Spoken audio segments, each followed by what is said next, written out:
black principal to ever enter in Dubuque, Iowa, when they announced it in the city council meeting, right across the street they burned a cross. 2 weeks later, at his school at Irving Elementary, in broad daylight, they burned another cross.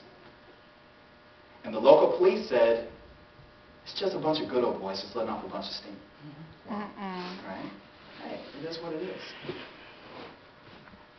So as I'm learning all this, I'm thinking to myself, all right, so what exactly does this mean, and what exactly does it mean to my family? You ever heard that old Andy Warhol statement that everyone has their own 15 minutes of fame? Right? Well, we had our 15 minutes of fame. Because the Klan decided to go ahead and do a march in Dubuque in protest of my father. And my mother and I couldn't understand why we were in St. Louis, we were in Bridgeton at the time, while we were receiving all of these death threats, and we didn't know who it was coming from. We're receiving these letters and we don't know who it's coming from. We have stuff being thrown against our house and we still don't know who it's coming from.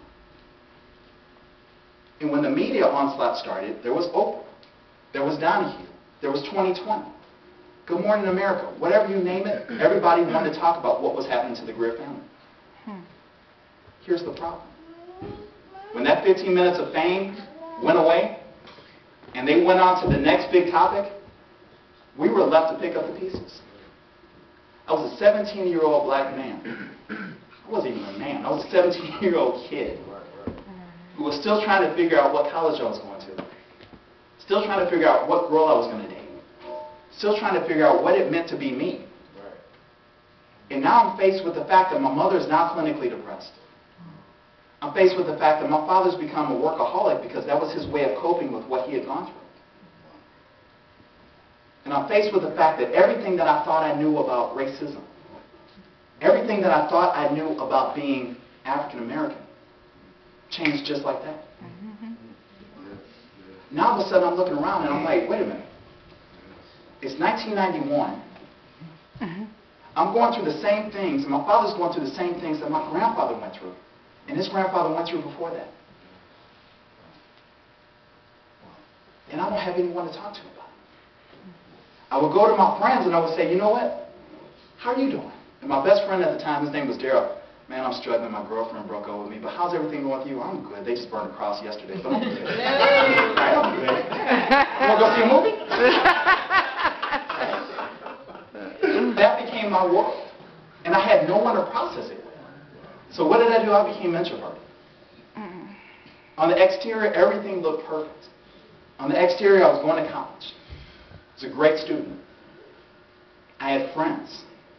I had stuff around me. But internally, I had nothing. All I had was hurt. And something that I've learned in life is that anger, you ever met somebody who's angry? Yeah, we can talk about people who are angry. You know what? It seems like today, in 2008, the majority of the people in this country are angry. I'm angry about the gas prices. I'm angry about this. I'm angry about that. Just don't say bitter. Let's talk about bitterness. If you meet a bitter person, if you meet an angry person, you are meeting a hurting person.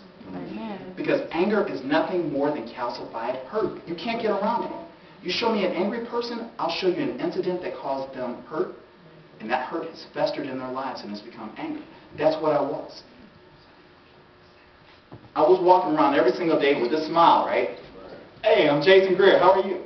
But inside I'm thinking to myself, I hate myself. And that was my life. And the only thing I had to do in life was to succeed. That's what I told myself. All right, it's not enough that you get a bachelor's degree. Now let's go on and get a master's degree. Maybe that'll make you happy. Okay, I got the master's degree. Let me go get another master's degree, and I got that. Maybe that'll make me happy. And it didn't. Because when I went back to my apartment every single day, I was hurting inside and I actually cried. James had made a statement when he was showing me that the Kleenexes are over here. He goes, I know you're not an emotional guy. And I was like, well, it looks like I fooled you too, didn't it? Because I would never cry in front of other people, but I would cry when I was by myself. Because I was still that 17-year-old boy. Still that 17-year-old boy who saw my father victimized, who saw my mother hurt. And I was still that 17-year-old boy who still could not understand his place in this world. Now, I told you that I started coming to New City Fellowship, I think, back in 1998. And when I met James, and I met his lovely wife, Barbara, their first message to me was, we're a church that's founded on racial reconciliation. That's what I did. I said, racial reconciliation? Explain that whole racial reconciliation thing to me. Well, we believe that through the awesome power and the awesome love of Jesus Christ, that we can bring the races together. We can bring black people with white people. We can bring white people with Hispanic people. We can bring people together as a whole. And in theory, that sounded good to me, James. I was what they call a theoretical Christian. I was a theoretical Christian because I would show up every day, every Sunday, well, most Sundays. And most Wednesdays for house church. And I would say the things that need to be said so people would leave me alone. Yes, Jesus is our Savior. Woohoo. Preach, boy. Yes, we need to forgive people who are racist. Woohoo. But I didn't believe it. Because I was still that 17-year-old who was thinking about the fact that the Ku Klux Klan had burned crosses in protest of me, had burned crosses in protest of my father, had burned crosses in protest of my mother, and I hated them. And I'm not going to say that I hated white people. I didn't. I hated myself because I truly believed that if they were willing to do that, maybe there was really something wrong with me. Whoa. Maybe there was really something wrong with me. It stopped being about them. Right. It was about me. It was about the fact that I would look at myself in the mirror every single morning. And you know what? I would look at myself and I would look down. It became a pattern. I would look and look down. If I was putting lotion on myself, I didn't stand up in my full glory. I stood just like this. Because I didn't want to look at myself. First time I met my wife, and I love my wife to death, I looked her in the eyes and I immediately looked down because I didn't have any self-value and I didn't have any self-worth.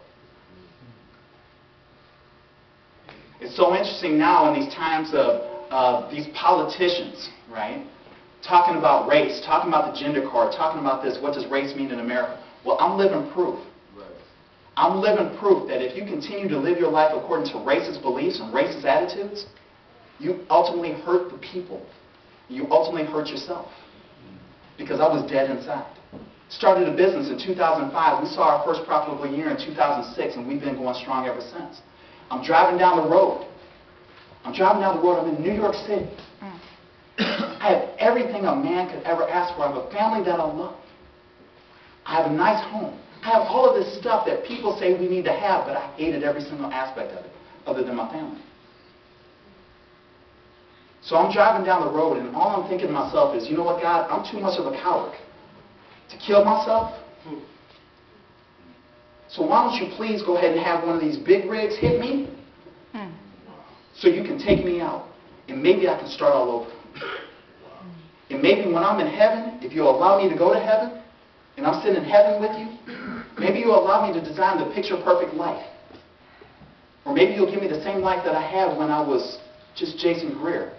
But maybe we'll go ahead and cut out my life when I was age 17, because I'm still stuck in that place.